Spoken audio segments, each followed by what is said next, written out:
मुअज़्ज़ज़ सामीन कराम और अज़ीज़ साथियों,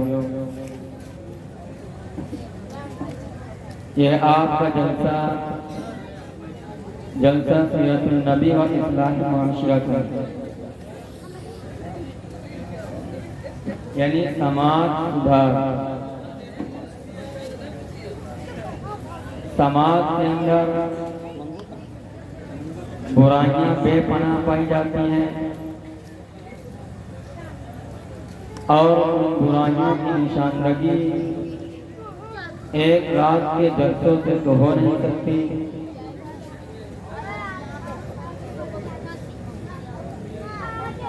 चंद घंटे या 1 घंटे 2 घंटे 3 घंटे इसे एक रास्ता दिखाया गया। जनाब मोहम्मद रसूलुल्लाह सल्लल्लाहु अलैहि वसल्लम जिस दौर में आए थे वो दौर सबसे ज्यादा समाज के बिगाड़ का था। इसलिए अल्लाह तबारक व तआला ने सबसे बड़े हादी सबसे बड़े मुस्लिम आज़म जनाब मोहम्मद रसूलुल्लाह सल्लल्लाहु अलैहि वसल्लम को भेजा और आप अलैहिस्सलाम के ज़माना रोज़ मेहनतों से इतना खूबसूरत ज़माना बना कि आसमान में कभी उस जैसे उम्दा सिफात वालों को देखा नहीं और जमीन ने कभी ऐसे उम्दा सिफात वालों को अपने उठाए। जब मेहनत हुई तो इसलिए मेहनत अगर होती है तो बुरा से बुरा समाज जो है उसमें भी सुधार हो सकता है। इसलिए हमें हिम्मत नहीं हारनी चाहिए। और एक बात ध्यान रहे कि जहाँ पर समाज के सुधार की कोशिशें होती रहती हैं अल्लाह रब्बुल इज्जत वहाँ पर अज़ाब नहीं भेजता। अल्लाह रब्बुल इज्जत कुरान करीम में फरमाता है कि हम उन बस्ती वालों को ढूंढ बुलंदे जहाँ पर मुस्लिम लोग मौजूद हों। सौले नहीं फरमाया, मुस्लिम फरमाया। सौले कहते हैं जो अपनी जात से नेक हो और मुस्लिम कहते हैं जो खुद नेक हो और दूसरे को नेक बनाने की कोशिश की। तो इसलिए मैंने कुरान करीम की आयत पढ़ी थी, रब्बना ला तुज़िग़ क़ुलूबना बअद इज़ हदैतना व हब लना मिन लदुनका रहमा, कि अल्लाह हिदायत देने के बाद मेरे दिल को टेढ़ा मत।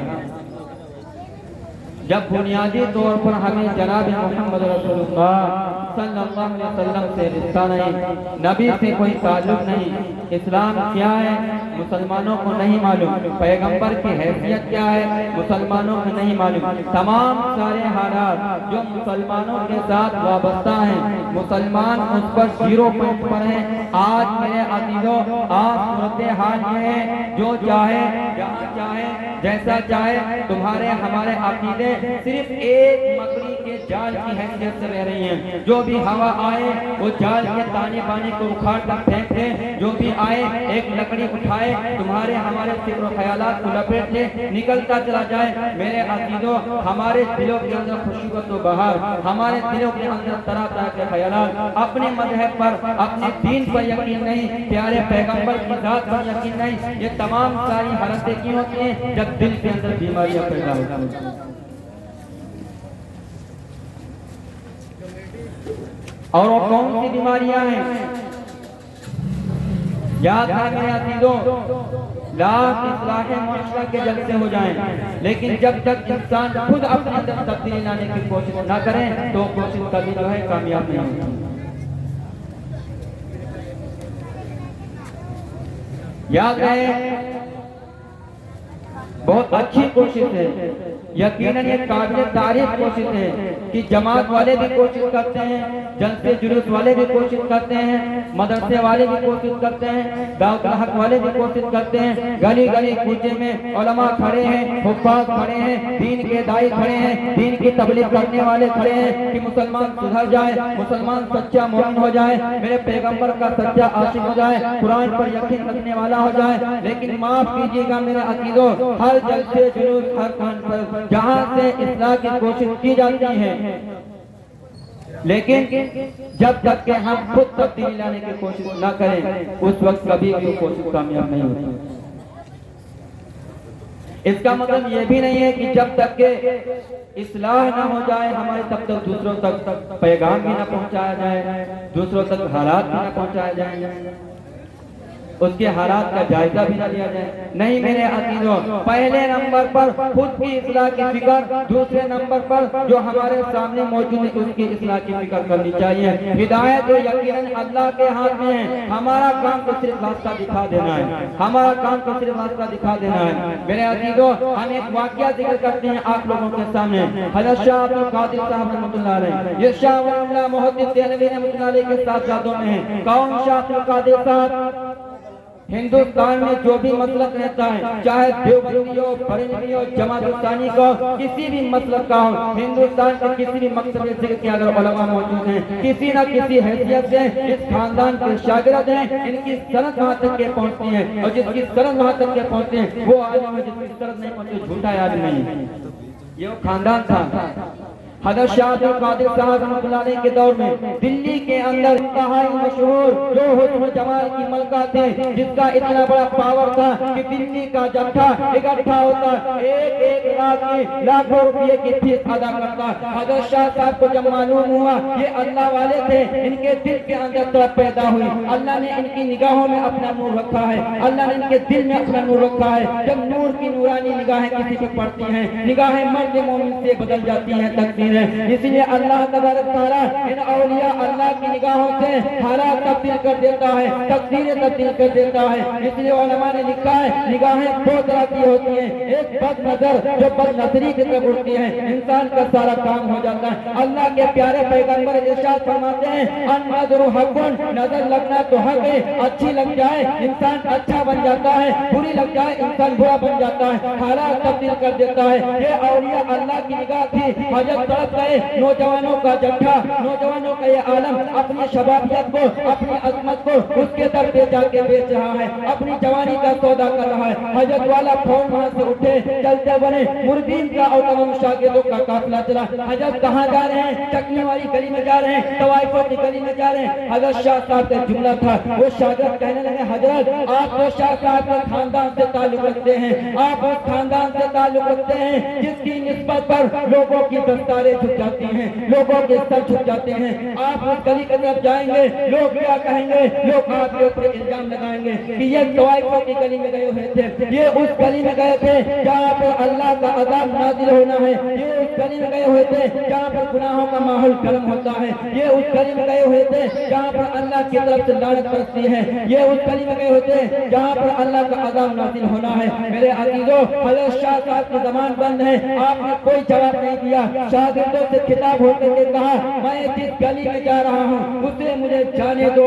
अगर उस गली की तरफ जाने के बाद अगर कोई मैं अपने तौर पर गलत काम करूँ, अल्लाह मेरी हिफाजत करे, लेकिन मेरी नियत दुरुस्त है, मैं अपनी नियत दुरुस्त करके उस गली की तरफ जा रहा हूँ। मेरे अज़ीज़ों, हज़रत शाह साहब उस गली की तरफ गए और जाने के बाद उसके दरवाजे पर खटखटाया, एक मुलाजिमा उतर के नीचे आती है, बाहर दरवाजा खोल के देखती है कि एक बारिश दस्तार बांधे बुजुर्ग खड़े हुए हैं, एक अल्लाह वाला खड़ा हुआ है। वो कहते हैं कि बाबा आया है, फकीर आया है, कुछ चंदा लेना चाहता है। वो ऊपर को जाती है, अपनी मलका से कहती है कि मलका एक फकीर आया हुआ है, आपके दरवाजे पे खड़ा है, कुछ भीख लेने के लिए आया। उसने चंद दिनार दिए, कहा जाकर के दे दो। वो नौकरानी आती है, हज़रत शाह साहब की खिदमत में कुछ दरहम रखती है। हज़रत शाह साहब कहते हैं मैं भीख मांगने के लिए नहीं आया, मैं भीख मांगने के लिए नहीं आया, मैं पैसे मांगने के लिए नहीं आया, बल्कि मैं तेरी मलका से मुलाकात मुलाकात करने के लिए आया हूँ। और आज की रात जो लोगों के लिए बिकती हैं, बिस्तर बदलते हैं, लोग बदलते हैं, उसकी रात को खरीदने के लिए आया हूँ। शागिर्दों की सफेद खड़ी हुई है। शागिर्द ने कहा हजरत आप ये क्या करने जा रहे हो? कहा खामोश रहो, जबान बंद रखो, आंखों को बंद कर लो, आज मैं जो करने जा रहा हूँ वो तुम देखते रहो। हजरत शाह साहब ने फरियाद कहलाई, वो ऊपर को जाती है, अपनी मलका से कहती है कि मलका एक बाबा आया हुआ है, एक बुजुर्ग आया हुआ है, वो रात की कीमत देने के लिए खड़ा हुआ है, अगर मलका इजाजत हो तो उसकी कीमत को कबूल कर लिया जाए। जब उसने सुना एक बुजुर्ग आदमी है, एक बूढ़ा आदमी है, मैं उसके साथ कैसे रात बिताऊंगी? कहा बाबा से जाके कहो मैं किसी भी तरीके से उनसे बात नहीं करना चाहती हूँ। हजरत शाह साहब ने कहा जो कीमत लेनी हो वो कीमत देने के लिए तैयार हो, बस एक रात दे दो। जब उसने सुना अपनी मनमानी रकम ली, हजरत शाह साहब ने सारी रकम अदा कर दी। रकम अदा करने के बाद फिर जब अंदर गए, अब उससे कहा कि अब सुनो रात का हिस्सा चल चुका है, रात मेरी है, मेरी बात तुझे माननी होगी, इसलिए तेरा पहला काम यह है तू गुस्ल कर ले, अच्छे कपड़े पाक कपड़े पहन ले। उसे गुस्ल कराया गया, उसे पाक कपड़े पहना दिए गए और फिर वजू करा दिया गया, मुसल्ला बिछा दिया गया। कहा अल्लाह के सामने खड़ी हो जा, अल्लाह से तौबा कर ले, माफी मांग ले, रात मेरी है, मेरी बात तुझे माननी पड़ेगी। हजरत शाह साहब ने खुद जाकर के वजू किया, मुसल्ला बिछाया, कहा इलाही तेरे दर दिलाना मेरा काम था, कबूल करना तेरा काम है, आज से तू हिदायत दे दे ताकि इन नौजवानों में जो तरह तरह के खुराफात फैल रही हैं, जो तरह तरह के सिलसिले बढ़ रहे हैं, ये रुक जाए, जो फितना उठा है ये बंद हो जाए। इलाही तेरी तरफ से जो अज़ाब तय हो चुका हो, इलाही इसे रोक दीजिए, इलाही इसे रोक दीजिए। ये अल्लाह वालों का हाल था, उनकी ज़बान का आलम था, उनकी निगाह का आलम था। रब ने कबूल किया, सारा मसला ही तब्दील हो गया। इसमें मेरे अजीजों दिल की दुनिया बदलनी पड़ती है, दिल की दुनिया बदल दो सब कुछ बदल जाएगा। दुआ करनी पड़ती है, इलाही मेरे दिल को सलामत रखने की तौफीक दे दे। और दिल किस अंदाज का हो, दिल के अंदर खुदा का नूर हो। अगर दिल बिगड़ा है मेरे भाइयों तो कुछ भी नहीं, आपकी जात भी बेकार, आपका सारा मसला बेकार। मेरे पैगंबर हजरत मोहम्मद रसूलुल्लाह सल्लल्लाहु अलैहि वसल्लम ने इसी दिल के सिलसिले में बयान फरमाया।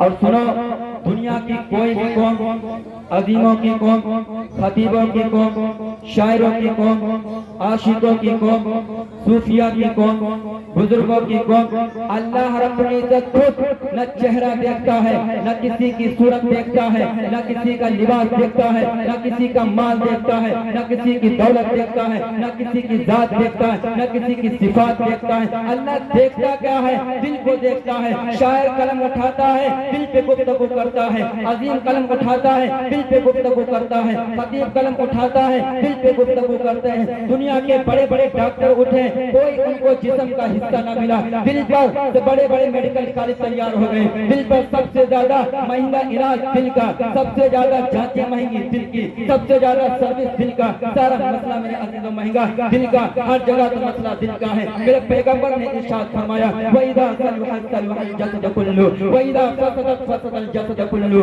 अला वहियल कल्ब। अगर ये दिल सही है तो इंसान का जिस्म सही, अगर ये दिल खराब तो इंसान का जिस्म खराब। और वो कौन सी चीज है जिसको प्यारे पैगंबर इरशाद फरमाते हैं? वो दिल है जिसकी वजह से इंसान का जिस्म सही, वो दिल है जिसकी वजह से इंसान का जिस्म खराब। अगर वो खराब तो मेरे अजीजों जिस्म क्या है? एक मिट्टी का टुकड़ा है, एक अलग अल्लाह हिला देता है तो दिल का बीमार पड़ जाता है। अल्लाह उसके चाल को बदल देता है तो उसके दिल के ऊपर अटैक होने लगते हैं। अल्लाह उसका सिमट बदल देता है। अल्लाह के नबी ने ऐलान फरमाया, दुआ की, रब्बना ला तुज़िग़ क़ुलूबना, जरा चाल को बढ़ा दिया तो गड़बड़, कम कर दिया तो गड़बड़, सिमट बदल दी तो गड़बड़।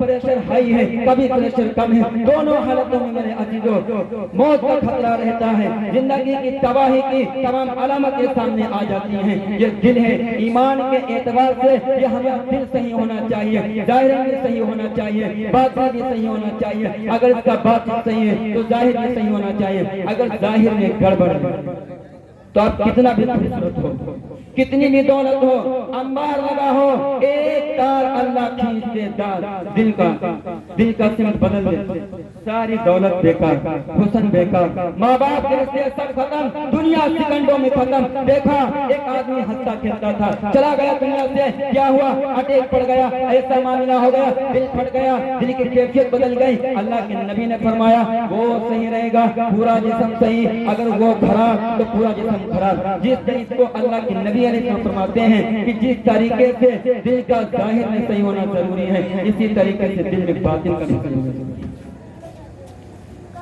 अगर बातिन में अल्लाह के अलावा कोई दिल में है, फिर नूरानियत नहीं हो सकती। इसलिए मेरे अजीजों, जब दिल नूर होगा, दिल के अंदर नूरानियत आएगी कैसे? जब अल्लाह की मोहब्बत होगी, जब अल्लाह की मोहब्बत होगी। इसलिए हम अपने दिल के अंदर अल्लाह की मोहब्बत को पैदा करने की जरूरत है। आज हमने मोहब्बतें तो की, किसी को हुस्न से मोहब्बत, किसी को ऊंचे ऊंचे मकानों से मोहब्बत, किसी को फर्राटे मारते गाड़ियों से मोहब्बत, हमने मोहब्बत नहीं की तो अल्लाह से नहीं की गई। और अल्लाह ने दिल अपनी मोहब्बत के लिए ही बनाया था।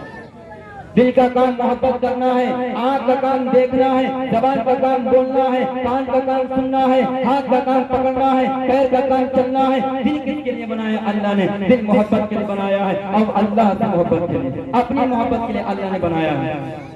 दिल बहरे मोहब्बत है, मोहब्बत करके रहेगा, लाख से बचा किसी पर मरेगा, पत्थर से या सनम से या फिर खुदा से आता नहीं चैन मोहब्बत के बगैर।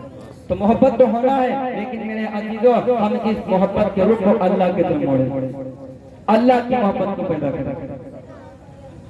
जब दिल के अंदर मोहब्बत होगी तो नमाज पढ़ने में मजा आएगा।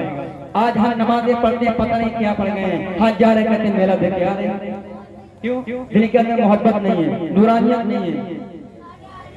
वाकया है कि एक इमाम साहब नमाज पढ़ा रहे थे और इत्तेफाक से 3 रकात पढ़ी।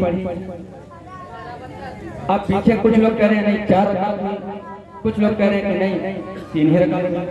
तो एक हाजी साहब थे, बड़े मुत्तकी परहेजगार, तो उनसे पूछा कि आप बताइए हाजी साहब कितनी रकातें होंगी?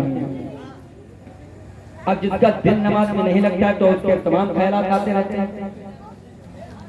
तो कहा कि देखो भाई, हमें लगता है कि 3 ही रकात हुई। आप ऐसे कैसे कह सकते हैं? इसलिए कि रोजाना ईशा की नमाज में हमारी 4 दुकानें थी, 4 रकात होती हैं, पर हम ईशा की नमाज में 4 दुकानों का हिसाब कर लेते थे, और आज हमने 3 दुकान का हिसाब किया, 1 दुकान बाकी रह गई। इसका मतलब कि 3 रकातें हुई। तो जब दिल नमाज में नहीं लगता है तो तमाम मामला आते रहते हैं। इमाम गजाली रहमतुल्लाह अलैह के बड़े भाई अहमद गजाली, इमाम गजाली रहमतुल्लाह अलैह इमामत करते थे, और इनके बड़े भाई जो थे मस्जिद में नमाज नहीं पढ़ते थे, घर ही पर नमाज पढ़ लिया करते थे। तो आकर के अपनी वालिदा से शिकायत की इमाम गजाली रहमतुल्लाह अलैह, कहा कि अम्मा, बड़े भाई नमाज पढ़ने के लिए मस्जिद में जाते हैं, हमें लोग जो है ताना देते रहते हैं कि खुद का बड़ा भाई मस्जिद नमाज नहीं पढ़ने के लिए आता है और दूसरे को तालीम देता है। तो अम्मा ने कहा कि बेटा क्यों नहीं जाते हो, आज से मस्जिद में जाओगे नमाज पढ़ने के लिए। अब नमाज पढ़ने के लिए आए, असर की नमाज के लिए 2 रकात नमाज पढ़ी, और जैसे 2 पूरी हुई नियत तोड़ कर चले गए। और जब नियत तोड़ करके चले गए तो फिर आप लोग ताना देना शुरू कर दिया कि खुद का बड़ा भाई जो था नियत तोड़ करके 2 रकात में चला गया। फिर आकर के अम्मा से शिकायत की कि अम्मी, बड़े भाई की वजह से आज मुझे शर्मिंदा होना पड़ा। तो कहा क्यों? कहा कि 2 रकात पढ़ी और 2 तोड़ के चले आए। तो बुलाया, कहा क्यों तोड़ के चले आए? कहा कि अम्मी नमाज पढ़ते कैसे, जब ये नमाजी में नहीं थे तो हम नमाज के पीछे पढ़ते कैसे? क्यों? कहाँ चले गए थे नमाज में? थे तो वहीं।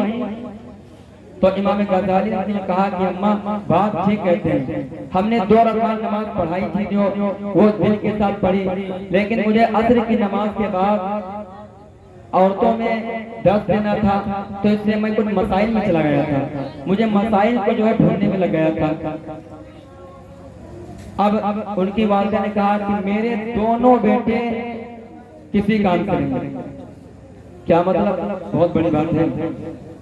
कि एक भाई नमाज में असर की नमाज के लिए औरतों को 10 देना था, तो वो है नफास के मसलियात ढूंढ रहा है नमाज में, और एक भाई पीछे खड़ा हुआ है उसके दिल की हालत पता कर रहा है अल्लाह के नमाज किसने नहीं पढ़ा। तो इसलिए मेरे भाइयों, जब दिल के अंदर नूर होगा तब मजा आएगा नमाज पढ़ने में। जो कुछ कहा सुना गया है अल्लाह इस पर अमल की तौफीक अता फरमाए, जो गलतियां को माफ फरमाए।